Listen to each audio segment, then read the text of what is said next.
Right. Where are we going then? There? As usual, like I said. Yeah. Okay. We keep this in. We always keep this in. We always do this really stupid shit at the start and then I guess ends up getting in. Yeah. Leah says, she goes, that's not the intro, is it? Yeah. Fucking right to see it, Joe. Hit it.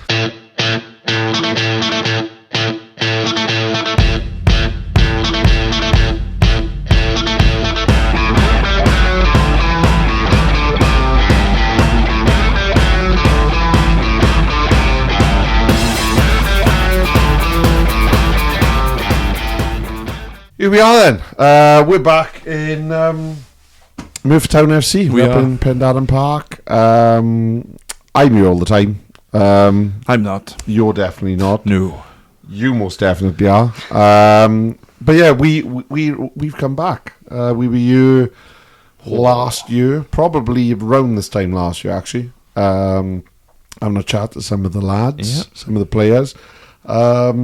And we are quite fortunate again to be able to have the time of one of the Merthyr players, and that's the goalkeeper, the man between the sticks, Jaimie Cogman. Thanks for having me, boys. Appreciate it. Looking forward Welcome to to it. the podcast, bud. Welcome, bud. Welcome to Just One Man. Yeah. Where to start? You give me that now. Well, disclaimer, there's going to be a lot of coughing. Be a this lot episode, of coughing. You may leave with one.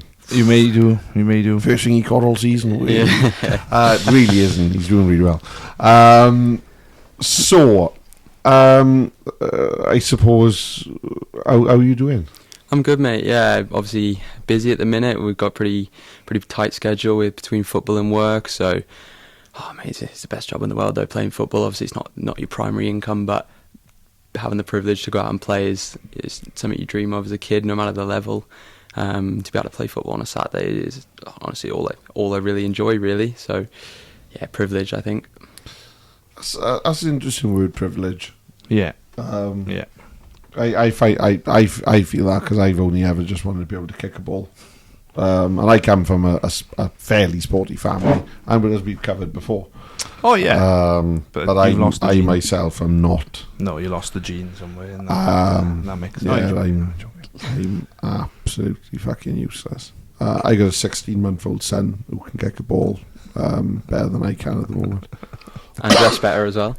And he what? Dresses better as well. He did. No, he said that to me after a game. I think the first time I met your son, actually. Yeah. Smartest pair of chinos I've seen. He's a well-dressed kid. That's his mother's influence. Because I always look like a jippo. You said it. I've said it. You said it. No, but I think, as a football fan, myself, and as someone who comes to the club regularly, and who's been on this kind of quite remarkable journey this season, because just for context for people listening or watching, currently, and I say currently because we're filming in early March, currently Merthyr Town are the top of the league. They are ahead on points. They've got a nice goal difference, and they are on course to get promoted. However, football is football, and there are nothing is ever certain until the final whistle type thing of the last game. But yeah, how has that journey been for you? Because you went from a position of kind of interchanging,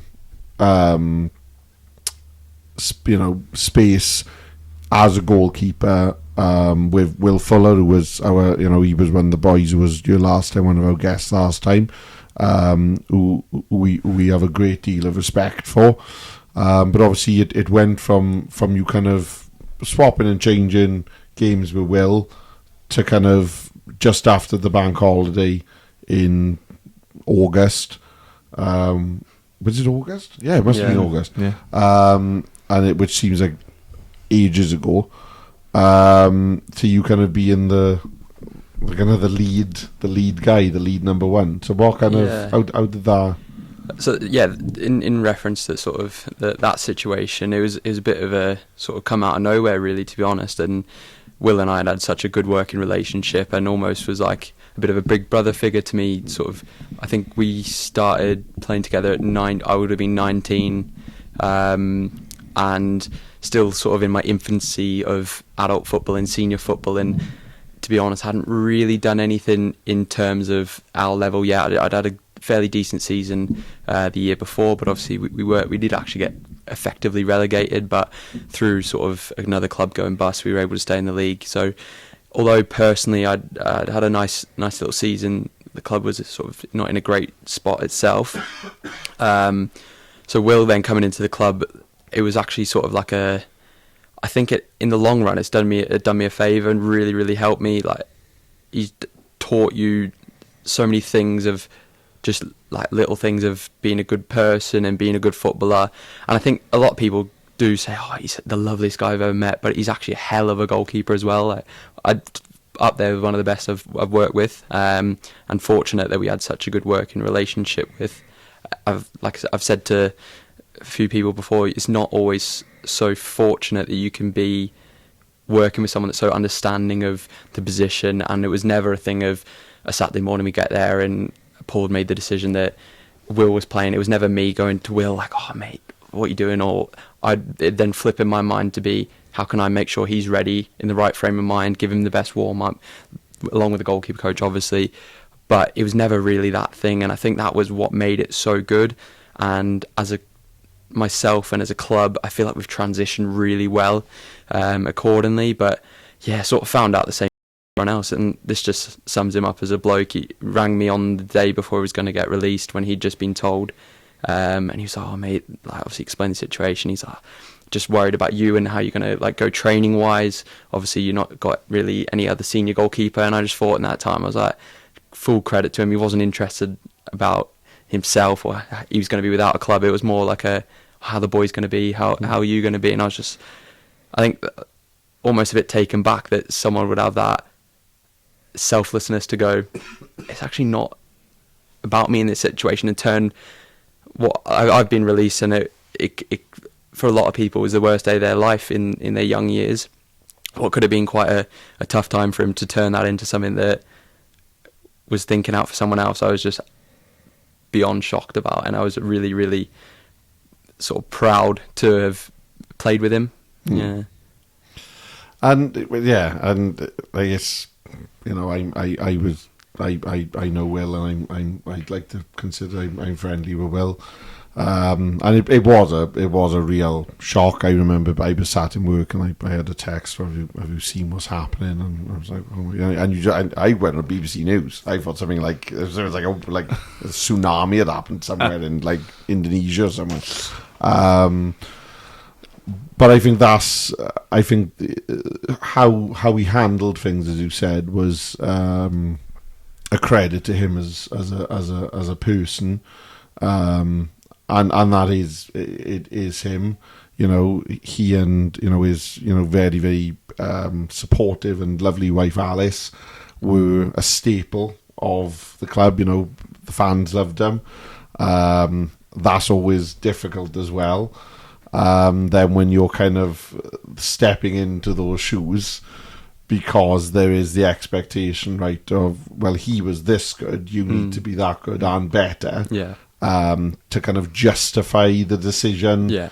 You know, to unfortunately let Will go, and, you know, obviously Will's still doing He's well doing amazing, now, yeah. as we knew he would, and who knows, you know, that is the funny thing about football, you never know, dear, what's around the corner.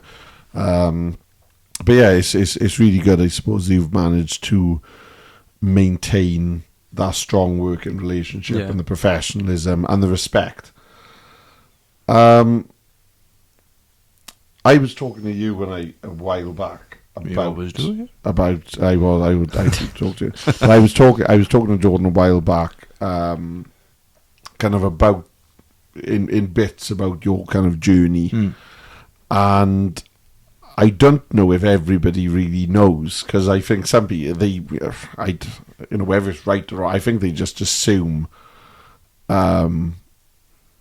that you're kind of British Yeah. or English or whatever, because you haven't got all that thick of an accent No. until like I spoke to you earlier. What did you say? Or yesterday, or whatever day it was, and you really come out on the phone. But for those that don't know, you are actually Australian. Yeah, so I think, like you said, with the accent, I'll get more into that. I think it's obviously coming over when I did, I was still fairly young and you're quite impressionable and things like that. And I think you pick up new words or slang as such, and it just sort of drip feeds slowly and slowly. But like I said to you on the phone the other day, like if you speak to my mum and dad on the phone, you'll come out and say some words, and you're like, oh, you even surprise yourself there. You're like, what's wrong with me? But no, yeah, I was obviously born in Sydney. We moved then to Brisbane when I was sort of 4 or 5, and then lived there till I was 16. So sort of played every sport as a kid: football, rugby, cricket, volleyball, basketball, swimming, sort of absolutely everything going, which is, I think, in my opinion, the advantage that you do have of that Australian lifestyle of every kid, to me, felt like you weren't sat inside doing things because it was so lovely outside, and it was just that healthy lifestyle. You go down to the beach on Christmas, that sort of lifestyle. So yeah, I think that did really put me in good stead. I think obviously later down the line to then move across to Cardiff at still a young age. Obviously I had to grow up quick, didn't really have a choice about that one. I was obviously living with a host family, so when Cardiff City had decided that they wanted to bring me across, and obviously they'd sorted out with my previous club all the sort of compensation agreements and everything, it all sort of went quite quickly, to be honest. And obviously coming over on a trial, it was a 7-day trial, so you think 7 days for now, 6 years worth, or 7 years I've lived here, and they just said, yeah, we want you at the end of it. So it was a pretty big decision for obviously my mum and my dad, and got a younger brother. I was in school at the time, and the schooling system over there works a little bit different to how it does here. Obviously we go up to grade 12, we call it, so you're effectively leaving with no qualifications. So I was halfway through year 11, so if I'd stayed another year and a half, I would have had a fairly good grading. I always did quite well in school, and I would have probably gone on to university or likewise. So I think for especially my mum and my grandparents and things like that, that was always the worry. And then the way the Cardiff sort of sold it back to us was you're doing your education alongside the football, which sort of ticked the box for them. But obviously my dad, he loves football, and he'll listen to us first Tottenham on the weekend at 5 o'clock in the morning, and watch games 3 o'clock in the morning on a Tuesday night when he can get the live stream. Not even just with us, other teams. He absolutely loves it. So for him, it was always this is what you've always wanted to do since you were 6-7 years old. We'd travel hours to go play football. The system over there is a little bit different in regards to not always here everyone can play football for free, and you may have to pay a bit of kit money and a bit of ref money, but in Australia it is a little bit of a class system as well, so not always the best players are playing in the best academies. You do have to put a lot of funding into that. So from a young age I obviously putting like thousands of dollars into my sort of football development and obviously education, but for him then it was just that sort of like I'm imagining that pride of just, you're going to go over there, you're going to be a full-time footballer for 2 years at a minimum, and the rest is down to you. So once they sort of ticked all the boxes and everything, it was just about getting on the plane and doing the business then. So you don't kind of think really, do you, when you get that opportunity, you don't think of your future grades-wise and what job, if it doesn't work out, what job can I go into, because I got absolutely jack shit to kind of show for myself. Yeah. But when you're in that age, you're like, I'm going to go and play football for Cardiff. I always think I've always been quite mature and quite switched on, and we've always, like, as a family, sat down every night at dinner and chat about everything, and everything was always on the table. And I've always been someone I like to think quite calculated in decision making. So I think even at 16, that did cross my mind. But then, like I said, with Cardiff then laying out, I was going to have my C licence at the end of it. I was going to have B-Techs. And to be quite honest, I think we thought that BTECs and things like that were a bit higher than what they were. So I obviously did that in school, and I was doing all the extra distinctions, but the overordering thing was you're going to be a full-time footballer, and that's something you simply could not get in Australia. So if it meant that I had to go to the UK to do it, that's what it was going to be. So yeah, I think that's what it came down to, really. You know, and to leave your home country, leave your family, you know, because let's be completely clear. You know, you came here on your own. You know, you didn't have mum and dad and a kind of a support system that you knew from back here. You got on a plane, you flew thousands of miles at the age of 16 to come for an opportunity that may or may not have worked out. Yeah, which is such a huge gamble. When you're on that plane, what's going through your mind? And there's probably a bit of naivety. It was save all the sort of boring football term, it was quite a bit of back and forth. Obviously, when a young player moves international, things like that, there's a lot of FIFA safeguarding checks, and that had been sort of up in the balance for 4 or 5 months. So as soon as I was on that plane, it was I need to get to the club and I need to sign that contract, and I need to just get there and get that done, and then worry about it later, which I think probably at the time, like now, if you were to go to a job and they would just put down a contract and say, look, you've got to come here, and you'd be thinking, I've got to think about my family, think about this and that, and it was just that sort of, almost blind naivety, which was almost good in a way. I think now, if a lot of people get offered that opportunity, you're hesitant and things like that, and I probably wouldn't have done it if I'd had 2 minutes to think about it. But once it was there, it was just get it sorted and get it signed. Like, I think though, it's it's interesting for me, because I think to myself, like, how that ultimate, like, golden carrot is dangled. Yeah.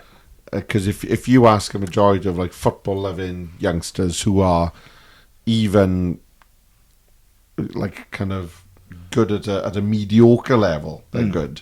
And if you say, oh, listen, there's an opportunity for you, and we'll pay you. We'll pay you to kick a ball.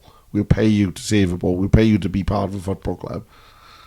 I think it's very easy for you, especially when you're younger, because you don't think, what if it all fails? What if I get a massive injury when I turn 21 and then I can't play anymore? What will I have? You just think, I'm 16, I'm indestructible, I can go.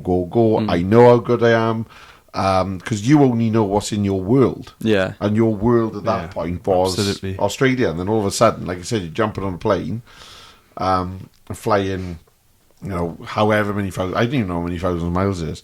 Something stupid. Something silly, you know, but, like, for you to do that, I think is really gutsy.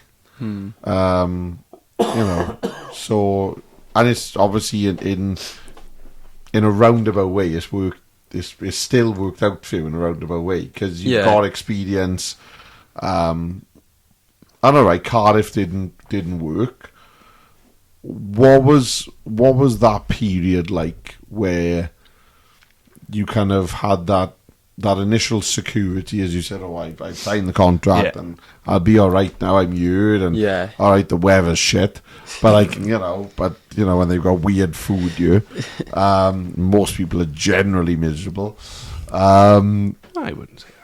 And the only people who go down the beach on Christmas Day are running into Porthcawl Sea and then back out. You know, they're not having barbecue down there. Shivering in tin blankets. You kind of go from that safety then of a contract and kind of getting into the rhythm of things. I'd imagine, as you said, you had a host family, and you would have started to make friends. It goes from that then to you being released. How does that? You know, because I know obviously when we had Liam Angel talking about his experiences, and I often say, you know, I really appreciate Liam's openness, because you could really see it, even years on, it's obviously Still affected there, him, yeah. as it would, because like I said, I do think there's a bit of, Hello. you kick it, Sam.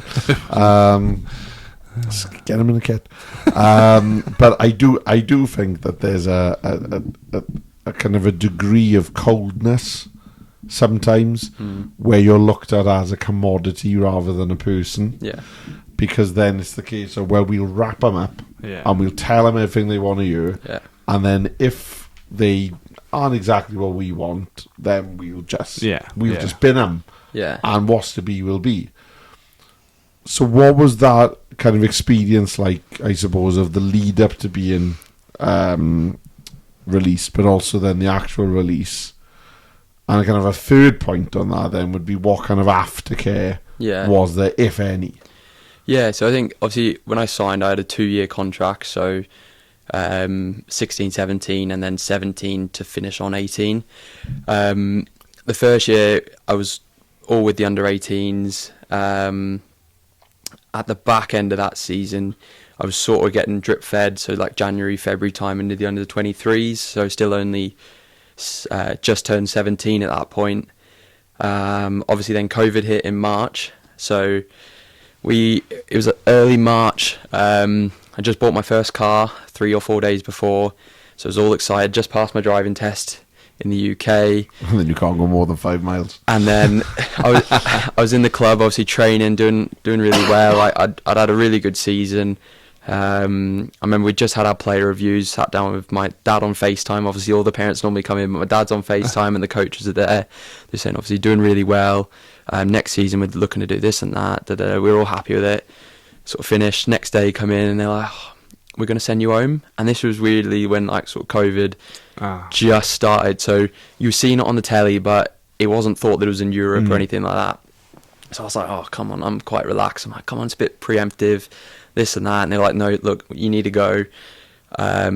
We've booked a flight for you, 7 o'clock tomorrow morning. I'm like, this was probably 3 o'clock in the afternoon. So I've gone home and flown back. And obviously Australia at the time, they were in the process of closing the borders. So thank God Cardiff got me back when they did. If I'd have been any late, I would have had to do quarantine and all that for 2-3 weeks. Wow. So I've got in. Obviously, we didn't have a lockdown, so we were cracking on as normal.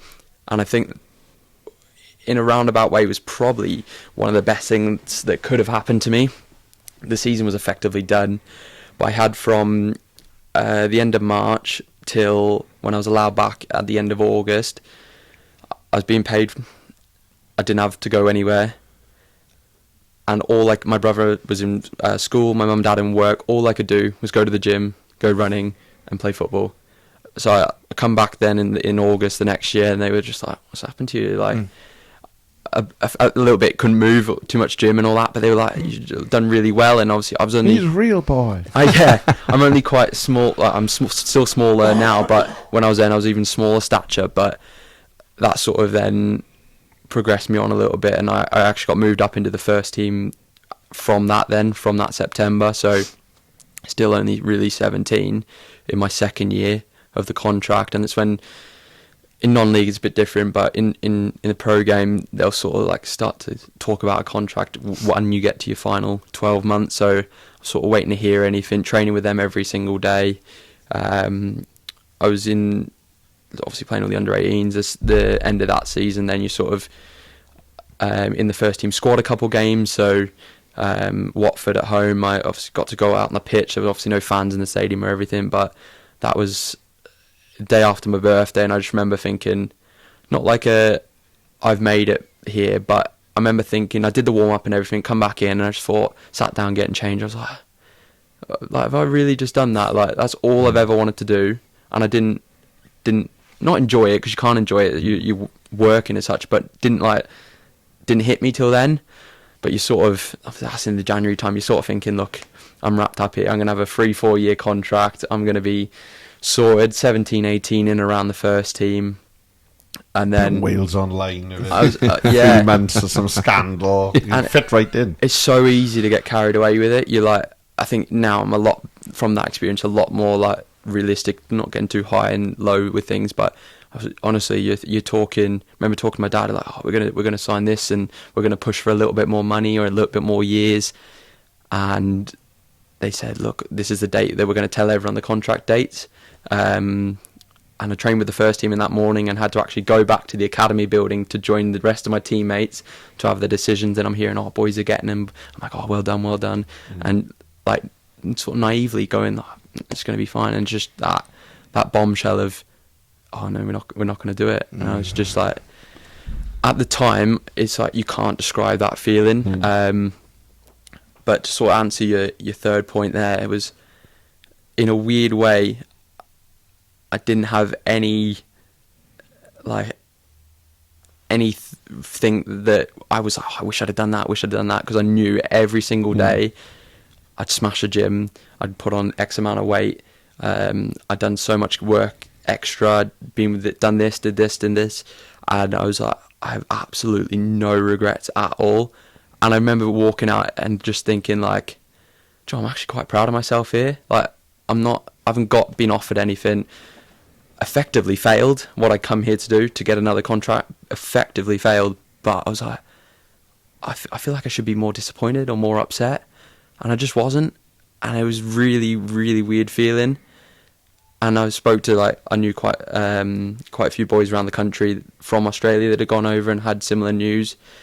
And like even speaking to their families, they're like, oh, he hasn't spoken for days, he's been upset and that. And obviously, I was gutted, don't get me wrong, but I was just like, yeah, I didn't have that, like, well, not that I didn't want to do it, because I was desperate to, but I was just like, I've gone in every single day off because I had nothing else to do. I felt really good in a weird way. Wow. So you can't say it didn't click with you then, because obviously it clicked because you were working. Yeah. I think your mindset was, I've not been like sat down doing fuck all. Yeah. You've been doing so much work, and then there is no, I don't know, it's just weird. You've had that massive blow initially. Yeah. But I can't really put a word to myself, to be fair. No, and like there's numerous things like in my head, like you mentioned about Watford and playing behind closed doors. Was there a bit of a bittersweet taste in your mouth, thinking, well, I've made it, but there's no one here to see it? Because and the only reason I ask that is because of the very unique circumstances that you found yourself being in this country in the beginning. Because if you think about it, if you were Welsh or British or whatever it would be, and you played for a British club, the chances are your family would be at the game to watch you, because it's a momentous occasion. But you've already come to terms with the fact, I'm not going to have that. But then how does it then feel to not only not have that, but not have any fans? In terms of being able to feed off fans. Well, not in a way that when I said I made, I was more like I'd achieved what I'd come here to. I got in a first team squad, which is what your job is to do. But at the end of the day, I wasn't on the bench. I just warmed up, did the bits. But for me, that was like a massive sense of achievement. It would be though, wouldn't it? And I remember he I don't know if you guys would have seen it, but Ben Foster, he done a lot of the YouTube. He does vlogs and podcasts and that now. But he walked out and he was holding his camera, doing his talking. And I remember the year before, I'd been watching that back in Australia, watching him do it. And I just seen him walk past, and just that sort of not even realising till after, like I said, when I sat down, you just get wrapped up in it. But I think that wasn't as big of a thing to want people to see me do it. And I think I'm like that now. I don't really care what people think or what people. I don't need people to see it. It's like I care what I think and I care what I do, in a way. So yeah. By the time this goes out, the player of the month will have been announced as well, so we can either leave that in or don't clip that up in the wrong way. So they don't care will vote, and you'll soon care what people think then. So, what was the official reason then that they released you? Do you know what? To this day, I actually don't know. So that, I think you'd think, like in any job, you have a HR process you go through, you get first warning, second warning. It was nothing like that. And I think the fact that I would came across and I was the only one from that far, they had sort of sweetened it to me a little bit, and I still don't know to this day. I do know there was a lot of contractual reasons as well, and a lot of extra funds that had to be paid on signing of a pro contract. I don't want to think it was that, because obviously that's gutting, but obviously to pay I'm not under any illusion that there aren't boys across country that are just as good as me that they wouldn't have had to pay that fee for, so I am completely understanding of that, and I'm not under any illusion either that I'm not the tallest, and especially the managers at the time at Cardiff City, any centre half or goalkeeper under 6'2", 6'3", you're not even having a look in. So, you know, like I said, I can't make myself any taller, and I can't make them clauses go away on my contract. And I was happy with everything that I'd done. So, like I said, it was a bit of a weird one walking away from it. Content, I think. I think that's probably the best word I'd say. It goes back to what you said. Your point then is what sort of aftercare you have had. Yeah. By the sounds of it, nothing. No. And it goes back to the other episode where it is just a cutthroat. Yeah. Business. It's a business. Yeah, and well, as I said earlier, you're a commodity. Yeah. And you're useful whilst you're useful. Yeah, and then afterward you discard it. Yeah. It's for such a big, which is cold. yeah, and for a big organisation, Yeah. it's just there's no process. Yeah. It's unbelievable, and the amount of money for like these Premier League footballers, Yeah. it's probably going to be exactly the same sort of process as I don't, Yeah. And I think it's just bonkers. Because obviously, because I'm in tangent mode, so bear with me. Oh god. But I'm thinking, because the time scales would have been around the time of the Salah incident, wouldn't it? So I was actually on trial when it happened. So that would have been 2 years. I got released 2 years after that.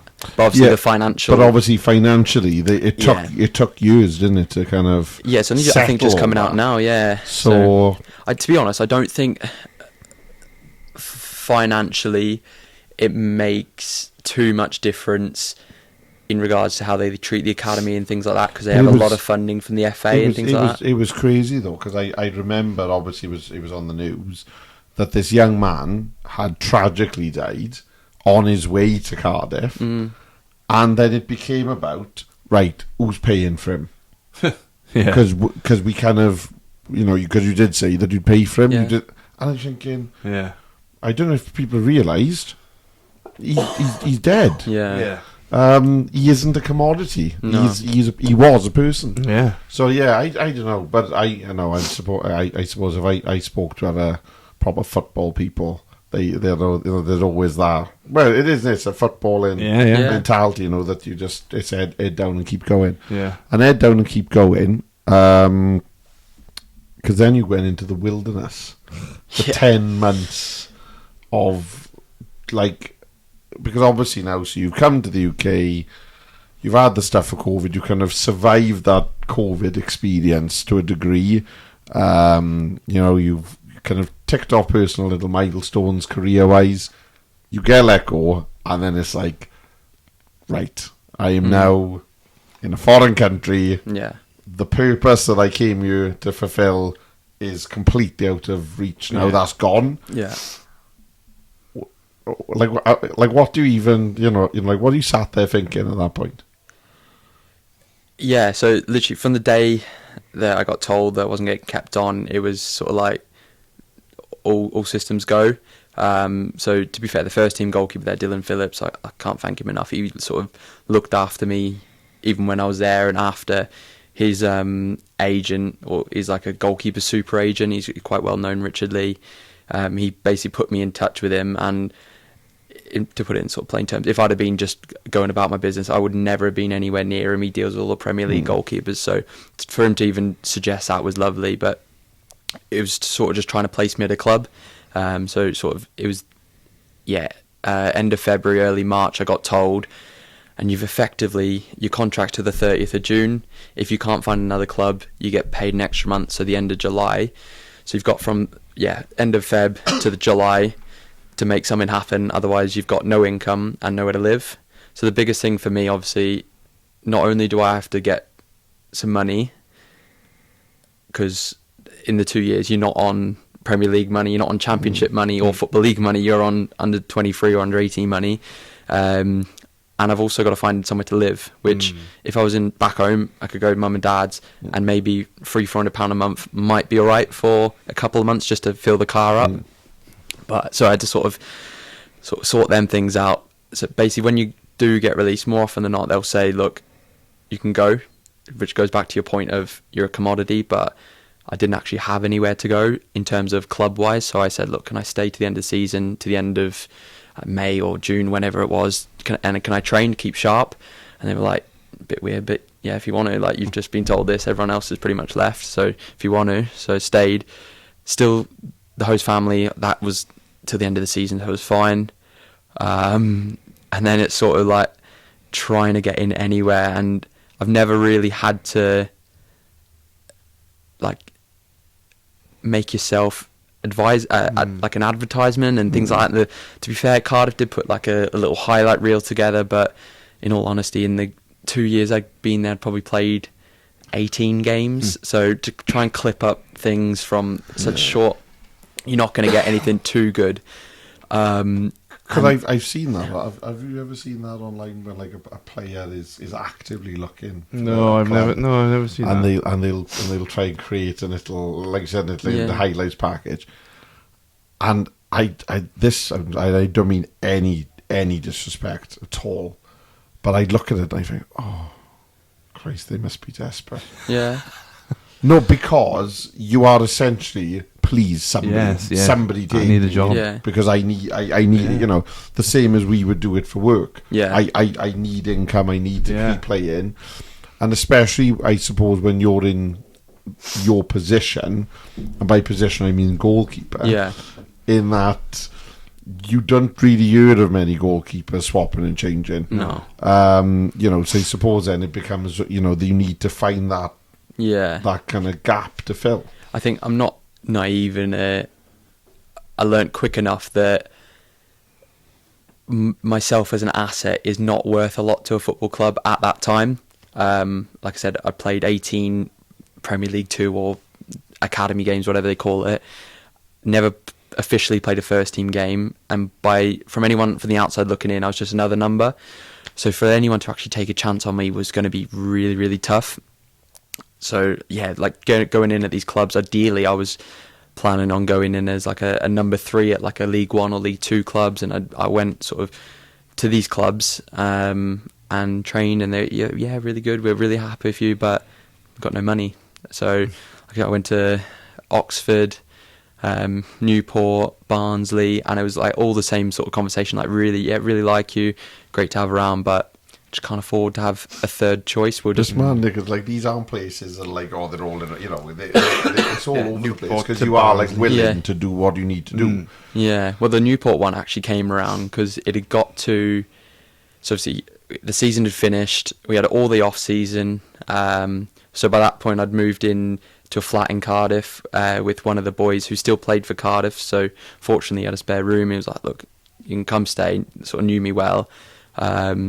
But then it got to the July time and I still hadn't found anywhere, and I'm just literally sitting on the sofa watching telly every day, but obviously doing my bits. But Newport rang and he's like, oh look, they were very good with me up front, said, look, we literally have no money, can't even pay your expenses to come in, but if you want to train and come get a bit of fitness, one of our goalkeepers has got an injury, you'll just be a training keeper, once he's fit, find your own way. And it was simple as that, and I can't thank him enough. I just find it crazy. See, I find it crazy. But do you know what?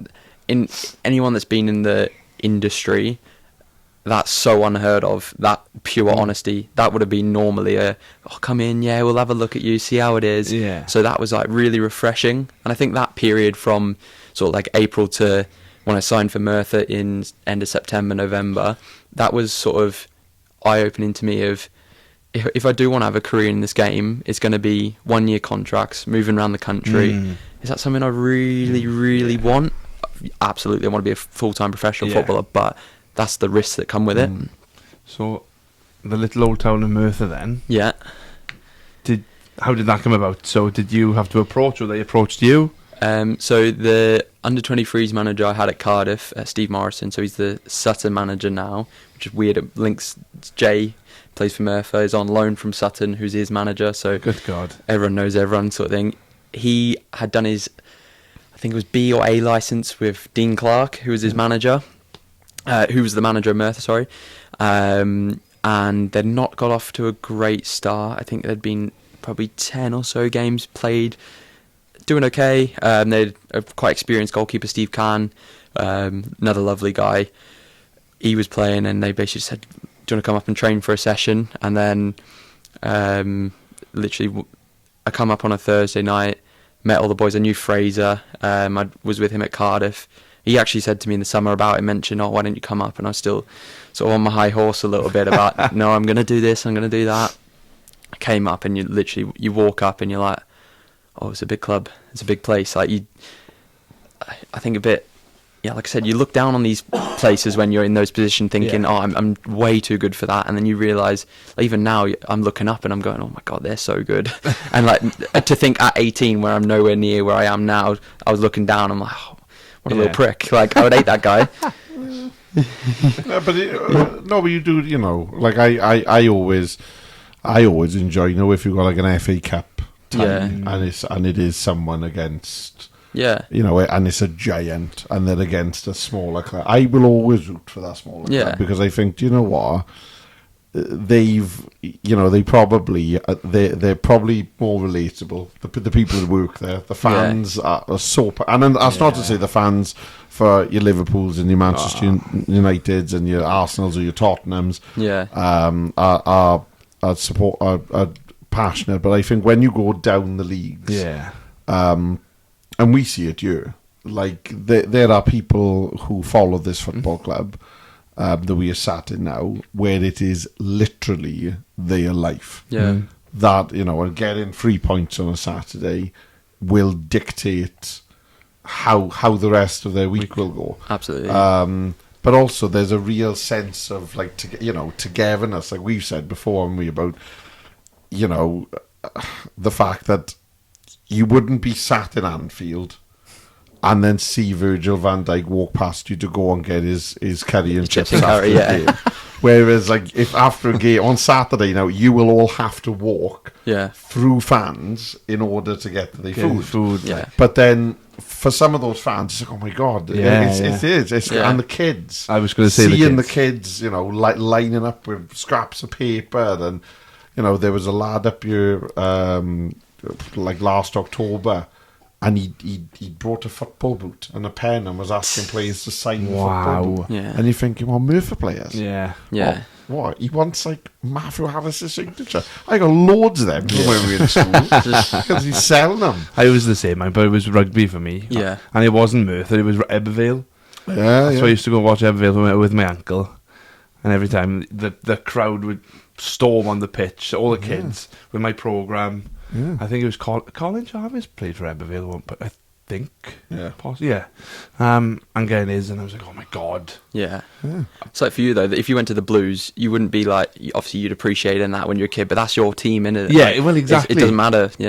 I feel a bit bad that when I went the other week, I couldn't even tell you when. I was in hospitality, and I just drank an head because I move in those circles. Oh, of course you do. I've really done. It was a freebie. Of course it is. I love a freebie. So you come to Merthyr, you find your feet. I'd say quite quickly. You're in this position now where you've got a younger goalkeeper, kind of, at your side. Are you kind of seeing this kind of? I wouldn't say that just yet. I'm only still 22. But no, obviously, it sort of when, as we mentioned, Will moved on early in the season, it was sort of that thing of, it's going to be me now, and it's not. It's gonna have to be, because there's no one else really going to do it.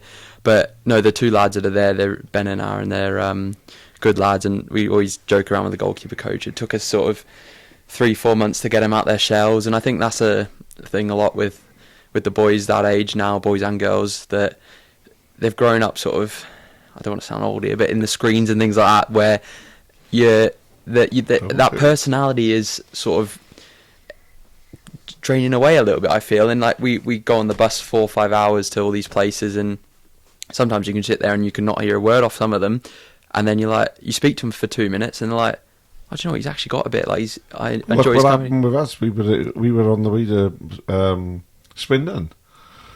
Yeah. And through no fault of their own. Yeah. They're just quiet, and I think they're like sponges and they want to absorb. Yeah.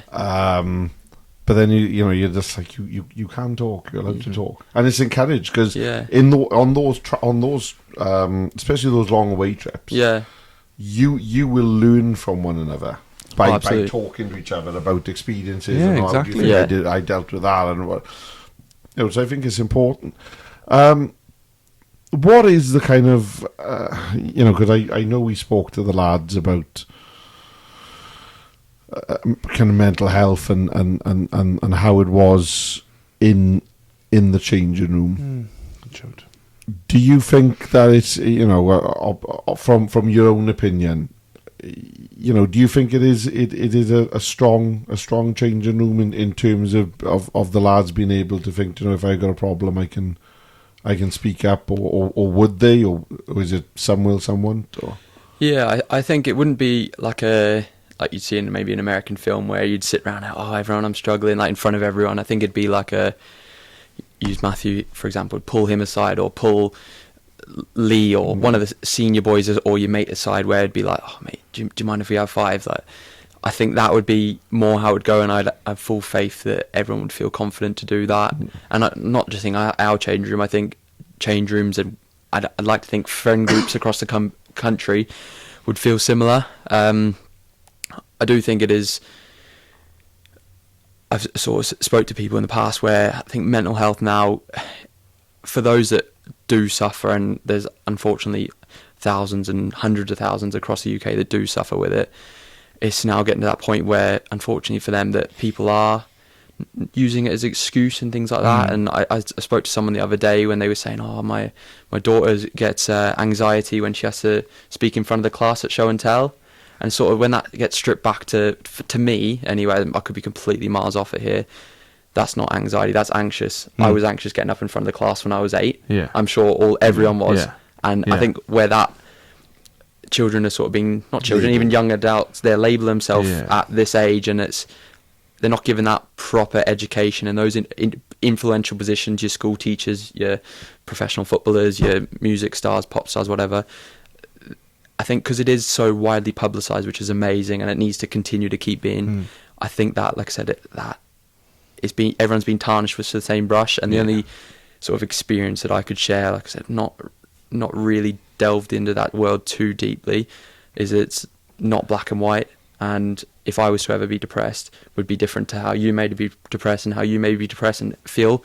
So I think we've got to be really careful going forward how people approach it. But as I said, I think it's unfortunate for those that are really, really suffering that it can get labelled like that, And that's a good point, actually, because I've never thought of it like that.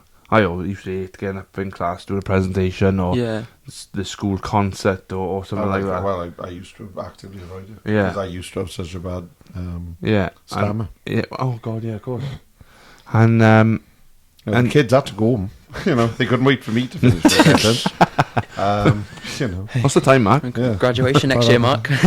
But no, and that is actually a good way of putting it, because if you were labelling it as anxiety, everybody would have it, because everybody has that sort of fear of standing, butterflies in your belly, or like exactly. that little which is, like you said, perfectly normal. And for me, if I use football's completely different, and I think it's the biggest thing that people sometimes forget, that the world's so much bigger than football. But if I went out on a Saturday and I had no feeling in my stomach whatsoever, or nothing in my head, I'd be like, what's going on here? Because even seasoned performers have butterflies. I'm good friends with someone who used to literally be physically sick. He would have to make himself be physically sick before he went and performed on stage, because it would be the only thing to release the knot. And I was watching the BAFTAs and the Oscars, these people sing in front of packed out stadiums. They film films, brilliant films for the whole world to watch. Yeah. They stand up on that stage to accept their award, and there's probably half the people who they've performed against. Yeah. And they are shaking. Yeah. I don't know what to say. And you're like, I turn to my wife. I'm like, that's incredible. Yeah. The fact that these obviously they're real people. And they do have the fear of standing there talking when the job they do is stand there and talk. Yeah. Or sing or perform. It's unbelievable. I find it interesting though, because obviously you're young, bastard. You've kind of been through quite a bit. I would say you've been through quite a bit. You've kind of dealt with all sorts over the last however many years. But you are still very laser focused, and and this is going to sound. And if I offend an entire nation, wouldn't be the first time.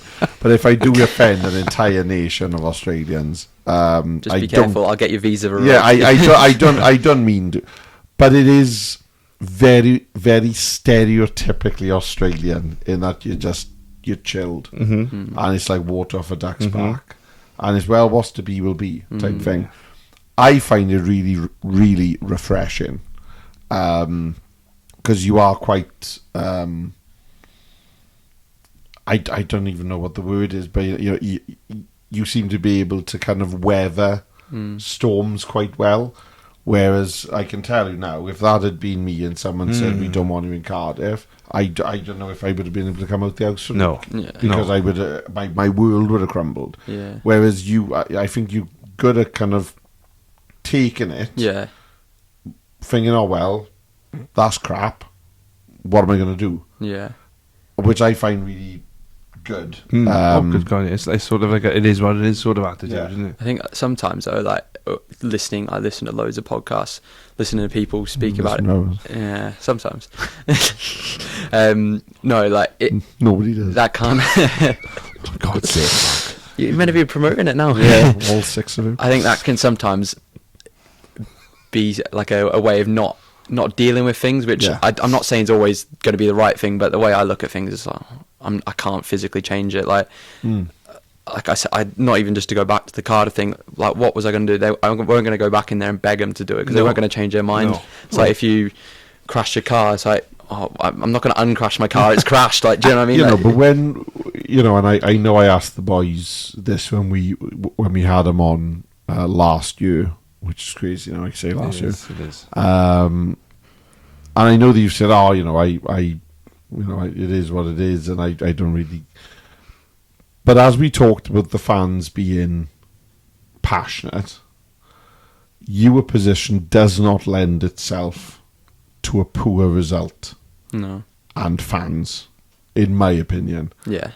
I have seen, and I'm not saying that outfield players, because they have it as well. Yeah. But I have seen some absolutely horrendous comments and messages when things maybe haven't gone so well for you. Is there any bit of it that affects you? Any bit of it that like gets under your skin or makes you think, and again, maybe they're right, maybe Yeah.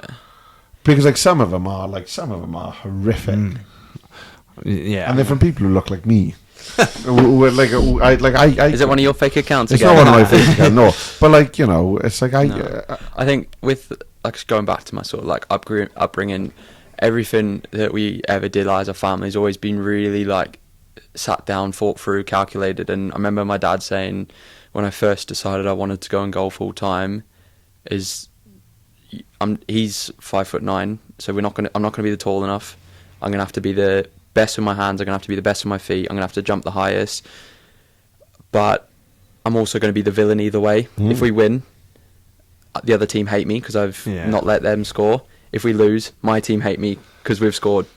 So either way, there's going to be someone that's going to be pissed off with me, and you have to shoulder that. So to sort of go back to the comments, as I said about the sort of not caring, obviously yeah, you care what people think, and you no, not really. You care about that perception of you.